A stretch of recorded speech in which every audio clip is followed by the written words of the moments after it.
আসসালামু আলাইকুম বন্ধুরা, কেমন আছেন সবাই? আশা করছি ভালো আছেন। আমিও ভালো আছি আলহামদুলিল্লাহ। সৌমিজ ব্লগ চ্যানেলে আজকে আবার চলে এলাম আপনাদের সাথে আরও একটা নতুন রেসিপি শেয়ার করার জন্য। আশা করি আপনারা দেখবেন। তবে দেখতে থাকুন আমি রান্না করার জন্য কি কি মশলা নিয়েছি এবং কি রান্না করব। আসুন তাহলে। আজকে আমি রান্না করব খাসির কোরমা। এখানে আমি খাসির মাংস নিয়ে নিয়েছি হাফ কেজি থেকে একটু বেশি। আর এই কোরমা রান্না করতে আমার যা যা লাগছে, কাঁচা মশলার মধ্যে লাগছে পেঁয়াজ, গোটা কাঁচামরিচ। এই গোটা কাঁচামরিচটা আমি নিয়ে নিয়েছি এবং পেঁয়াজটাকে গোল গোল করে কেটে নিয়েছি। গোল গোল করে কেটে আমি এটা দেব কোরমার মধ্যে। নিয়েছি লেবু, নিয়েছি কাঁচামরিচ বাটা, আদা রসুন বাটা, তারপরে শুকনো মশলার মধ্যে আছে তেজপাতা, লবণ। এটা হচ্ছে আমার মুরগি রান্না করা বা যে কোনো মাংস রান্না করার স্পেশাল একটা মশলা, বাসায় তৈরি করা মশলা। আর এটা হচ্ছে জিরার গুঁড়া, এটা ধনিয়া গুঁড়া, আর এখানে আছে কিশমিশ, দারুচিনি, গোলমরিচ, সাদা এলাচ, লবঙ্গ। আর এর সাথে আছে পাশাপাশি দুধ। অনেকে আছেন টক দই দিয়ে রান্না করেন বেশিরভাগ, কিন্তু আমি লেবু দিই আর দুধ দিই। দুধ দিলে পরে দুধের পরে লেবু দিলে একটা ছানা ভাব আসে এবং সেটা যখন রান্না করা হয় সে রান্নাটা অনেক টেস্টি লাগে। যে কারণে আমি দই না দিয়ে আমি দুধ আর লেবু দিয়ে রান্না করি। আর পাশাপাশি লাগে সামান্য একটু গুঁড়ো দুধ, আমি এটা নিয়ে নিয়েছি, আর সয়াবিন তেল। এই হচ্ছে মোটামুটি আমার মশলাপাতি। তাহলে চলুন বন্ধুরা মাংসটা ম্যারিনেট করে নিই আর দেখতে থাকুন আমি কিভাবে ম্যারিনেট করি। বন্ধুরা আমি মাংসগুলো নিয়েছি ছোট ছোট পিস করে, খুব বেশি বড় না। আর পাশাপাশি দেখবেন যে অনেকটা চর্বিওয়ালা মাংস আছে, কারণ কোরমাতে একটু চর্বিওয়ালা মাংস হলে কোরমাটার টেস্টটা ভালো হয় আর খেতেও বেশ সুস্বাদু লাগে। আর হাড়ের মাংস নেবেন, এমনি মাংস সলিড থাকবে, পাশাপাশি হাড়ের মাংস নেবেন। এই যে বাটার মাংস, এই যে কুচকুচে হাড্ডি, এগুলো এই যে হাড়ের মাংস, এগুলো আমি নিয়েছি। এই হাড়ের মাংসগুলো নেবেন। এই যে এখানে যে সিনার মাংস, এরকম দেখে নেবেন, তাহলে পরে কোরমাটা খেতে অনেক ভালো লাগবে। এবার প্রথমে দিয়ে দিচ্ছি তেজপাতা, গুঁড়ো মশলাগুলো দিয়ে দিচ্ছি, দারচিনিটা একটু বেশি দেব, পরে এইটার সেন্টটা খুব ভালো পাওয়া যায়। দিয়ে দিচ্ছি কিশমিশ, দিয়ে দিচ্ছি গোলমরিচ, সাদা এলাচ, লবঙ্গ এতগুলো দিব না, 2-4টা দিব। লবঙ্গর বেশি কড়া গন্ধটা অতটা ভালো লাগে না। আর দিয়ে দিচ্ছি একটা লেবু চিপে, এক টুকরা।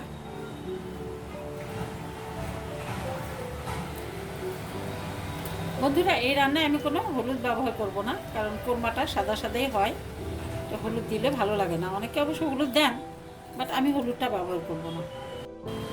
এবারে দিয়ে দেবো কিছু পেঁয়াজ, আর বাকি পেঁয়াজটা আমি বেরেস্তা করে তারপরে দেবো। অল্প একটু পেঁয়াজ এখন দেবো। দিয়ে দেবো কাঁচামরিচ বাটা, একটু ঝাল ঝাল হলে ভালো লাগে, তো শুধু মিষ্টি তো ভালো লাগে না, একটু ঝাল ঝাল হলে ভালো লাগে। কাঁচামরিচ বাটা দিয়ে দিচ্ছি, ধনের গুঁড়ো 2 চামচ, জিরের গুঁড়ো 1 চামচ, আর সামান্য একটু দিয়ে দিচ্ছি লবণ,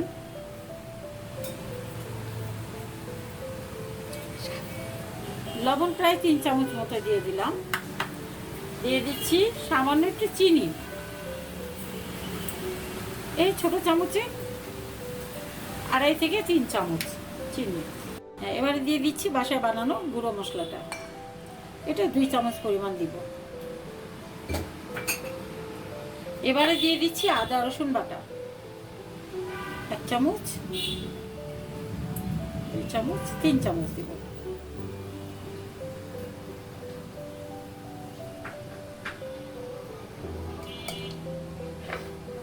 এবারে দিয়ে দেবো বন্ধুরা একটু গুঁড়ো দুধ,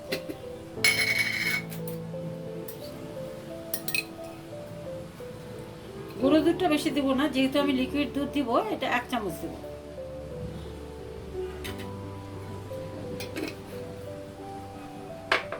এবার দিয়ে দিব লিকুইড দুধটা। লিকুইড দুধটা এখন অল্প দিব, যখন মাংসটা কষাবো তখন আবার দেব। বন্ধুরা, এবারে দিয়ে দিচ্ছি সাদা তেল।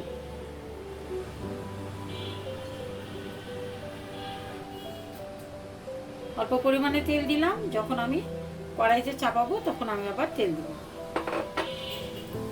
এবারে আমি ম্যারিনেট করে নিচ্ছি।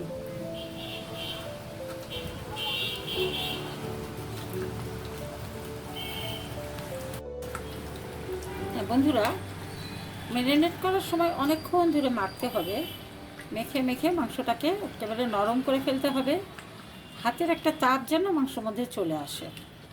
ম্যারিনেট করার সময় আপনারা দেখতেই পাবেন, মনে হবে যে অর্ধেকটা রান্না এখানেই হয়ে যাচ্ছে। এখন দিয়ে দিব কয়েকটা গোটা কাঁচামরিচ, বেশি না, 2-3টা।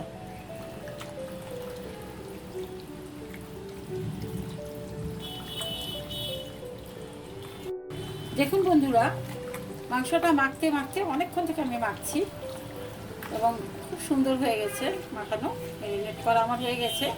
এবার আমি 1 ঘন্টার জন্য এটাকে রেস্টে রেখে দিব। আমি এই খাসির কোরমার সাথে আজকে আলুর চিপসটা করব, এই জন্য আলুর চিপসটা আমি হলুদ লবণ দিয়ে মাখিয়ে নিয়েছি, আর সাথে সামান্য একটু জিরার গুঁড়া দিয়ে দিয়েছি। যে মেখে রেখেছি, এটা আমি একটু পরে ভাজবো। আপনারা দেখতে থাকুন। এখন আমি রান্না শুরু করব। আমি চুলোয় কড়াই আর ফ্রাই প্যান বসিয়ে দিয়েছি।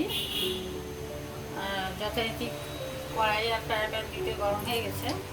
আমি এখন তেল দিয়ে দিলাম, দুটোতেই তেল দিয়ে দিলাম। একটাতে আমি আলুর চিপস রাখবো, আর একটার মধ্যে আমি মাংস কোরমাটা চাপাবো।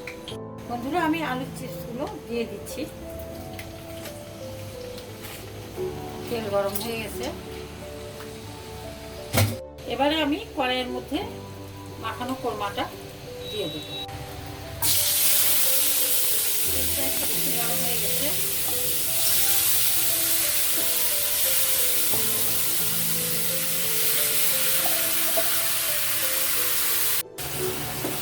বন্ধুরা, এখন এভাবে আমি কষাতে থাকবো। মশলা তো সব কিছুই দেওয়া আছে, শুধুমাত্র মাংসটা ভালো করে কষাই নিব। এবং কষাতে কষাতে মাংসটা লাল লাল হয়ে আসবে, তখন আমি আরও দুধ দিব। দুধ অল্প করে দিয়েছিলাম, এখন আর একটু বেশি করে পরে দুধ দিয়ে দেবো। লাল লাল করে ভাজা হয়ে গেছে, এখন আমি এটা তুলে নেব।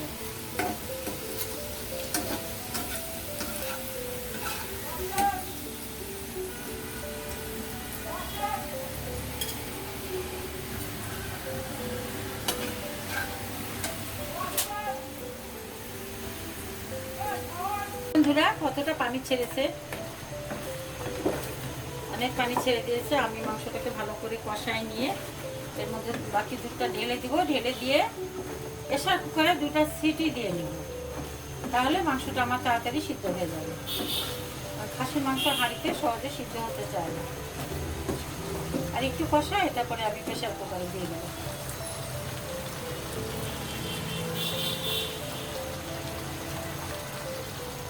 বন্ধুরা, আমি ফ্রাই প্যান বসিয়ে দিয়েছি এবং এখানে খানিকটা তেল দিয়ে দিচ্ছি।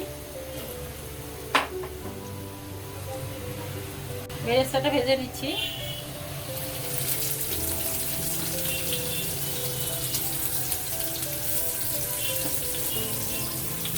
কষানো মাংসটার মধ্যে বেরেস্তা দিয়ে প্রেসার কুকারে দিয়ে সিটি নাড়তে থাকতে হবে।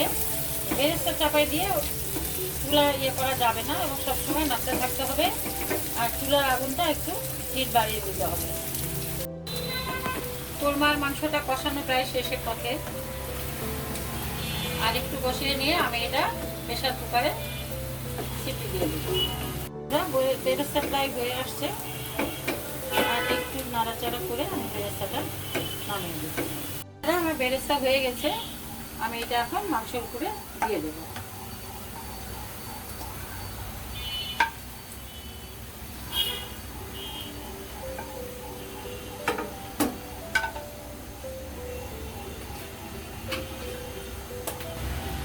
চুলাতে আমি প্রেসার কুকার বসিয়ে দিয়েছি।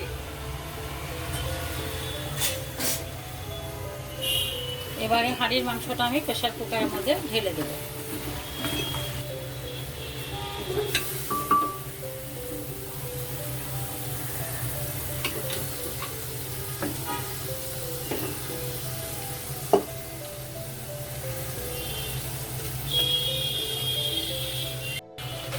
বন্ধুরা, এবার নেড়ে চেড়ে আমি এখানে দুধটা ঢেলে দেব। সবটুকু দুধ লাগবে না, যতটুকু লাগবে আমি ততটুকু দুধ দিয়ে দিচ্ছি। কাপ দিয়ে আমি প্রথমে হাফ কাপ মতো দুধ দিয়েছি, পরে আর 1 কাপের মতো দুধ দিলাম। মোট আমি 1.5 কাপ দুধ দিলাম। যে আমার প্রেসার কুকারের মধ্যে মাংসটা হয়ে গেছে, আমি 5টা সিটি দিয়ে নিয়েছি। এখন আমি এটা ঢেলে নেবো বাটিতে। কিন্তু অনেক মানে লোভনীয় মনে হচ্ছে অনেক সুন্দর হয়েছে। আর মাংসটাও সিদ্ধ হয়ে গেছে, সুন্দরভাবে সিদ্ধ হয়ে গেছে। এখন আমি বাটিতে বেড়ে নিচ্ছি।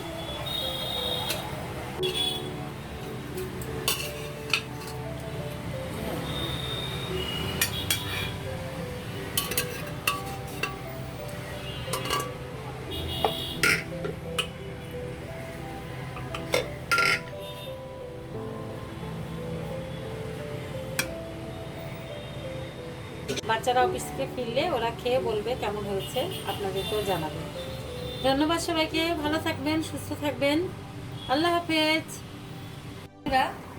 ছেড়ে টেস্ট করতে বসে গেছে, এখন ওই খেয়ে বলবে কেমন হয়েছে। বাবু, তোমাকে প্রথমে কি আলুর চিপসটা দেই নাকি?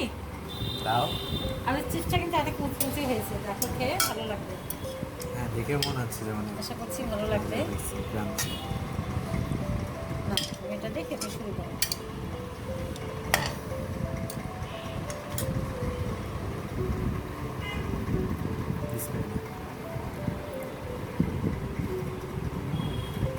কোরমাটায় ঝোলটা একটু বেশি হয়ে গেল, সমস্যা নাই, তোমরা তো অনেক ঝোল খাও। পরে আমি আবার একটু দুধ দিয়েছিলাম, এই জন্য ঝোলটা একটু বেশি হয়ে গেল। তো ভাবছিলাম যে একদম মাখা মাখা হয়ে যাচ্ছে, এই জন্য পরে আর একটু দুধ দিয়েছিলাম। তো ঠিক আছে, এখন আমি তোমাকে এক সাইডে মাংস তুলে দিই। চিপস কি ভালো হয়েছে? খাওয়া যাচ্ছে? আচ্ছা ঠিক আছে, মাংসটা দেই, দেখো মাংসটা কেমন হয়েছে আমাকে বলো। এই যে তোমার জন্য আমি একটা আলু দিয়েছি, তুমি তোমারটা আলু না হলে তুমি খেতে চাও না, এই জন্য একটা আলু পরে দিয়েছিলাম, এটা খাও। আপু আলু চায়, তুমিও আলু চাও। আপু তো বসলো না। ঠিক আছে বাবা, খাও। খেয়ে বলো কেমন হয়েছে। গরম একদম তরকারি, একটু গরম, একটু আস্তে আস্তে খাও।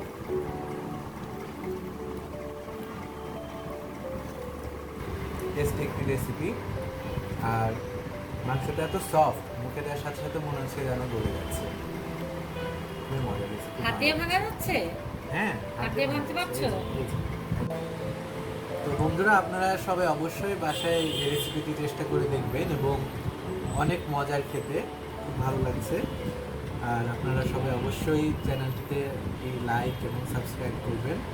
আর যদি এরকম নতুন নতুন ভিডিও প্রতিদিন দেখতে চান, আমাদেরকে জানাবেন কমেন্ট সেকশনে আপনারা কী ধরনের রেসিপি যাচ্ছেন, আমরা অবশ্যই সেটা দেওয়ার চেষ্টা করব। ধন্যবাদ সবাই।